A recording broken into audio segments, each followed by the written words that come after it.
பேசி மனம் வாடி துன்பமிக உழன்று பிறர் வாட பல செயல்கள் செய்து நரை கூடி கிளப்பருவம் எய்தி கொடுமூற்றுக்கிறை என பின்மாயும் பல வேடிக்கை மனிதரை போல் நான் வீழ்வேன் என்று நினைத்தாயோ என்று முண்டாசு கவிஞர் பாரதியாரின் வரிகளை கூறி தமிழையும் வணங்கி அவையோர் அனைவரையும் வணங்கி இந்த வீரமங்கை வேலுநாச்சியாரின் வீர உரையை தொடங்குகிறேன்.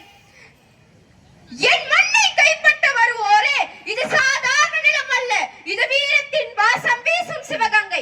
என் மக்களின் கண்ணீரில் தீயாய் எழுந்தவள் நான். அடிமையாக வாழ்வதை விட சுதந்திரமாக சாக தயங்காத ராணி நான். என் நாட்டின் மண்ணில் கால் வைத்த ஒவ்வொரு பகைவரும் இங்கிருந்து உயிரோடு திரும்ப மாட்டார்கள். என் கையில் வாள் இருக்கும் வரை என் மண்ணை யாரும் கைப்பற்ற முடியாது. நான் ஒரு பெண் என்பதால் என்னை பலவீனமாக நினைத்தால் அது தவறு. இந்த பெண்ணின் உள்ளத்தில் எரியும் சிங்கத்தின் சத்தம் கேட்கும். என் வீரமும் என் துணிவும் என் நாட்டு பற்றும் உங்களை முடிவுக்கு கொண்டு செல்லும். சுதந்திரம் என் சுவாசம்.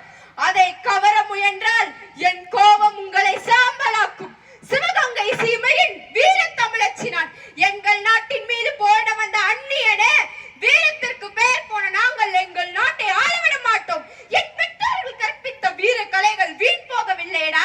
தடைகள் பல வந்தாலும் அதை கண்டு அஞ்சாமல் எதிர்த்து நிற்கும் பெண்ணிடத்தின் பெருமை தமிழகத்தின் அடையாளம்.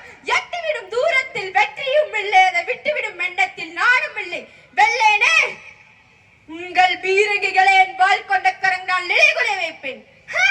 நேருக்கு நேர் போரிட துணிவற்ற கோழையினே, பரங்கி தலையினை படைங்காய் போல் சீவுவேன்.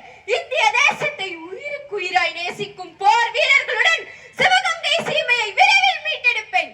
வெள்ளையனை எதிர்த்து வெற்றி பெற்ற முதல் வீரமங்கை என சரித்திரம் பேசின உன்னை பழிவாங்க புறப்பட்டு விட்டேனடா.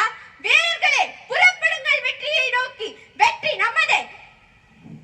சமாதானம், உடன்படிக்கை, புனிந்து போதல், இவையெல்லாம் யாரிடம் சொல்ல வந்தாய்?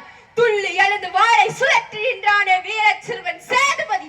அவனின் வீரத்தின் தேகத்தை கண்டு பயம் கொண்ட கோழைகளே, தாய்நாடு காக்க வேண்டும் என்றால் செங்குருதி காட்டாரி எமக்கு வெல்லமடா.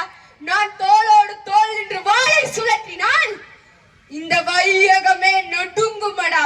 இந்த வேலுநாச்சியாரமாய் கேட்கிறாய் சமாதானம்? பெற்றுக்கொள்.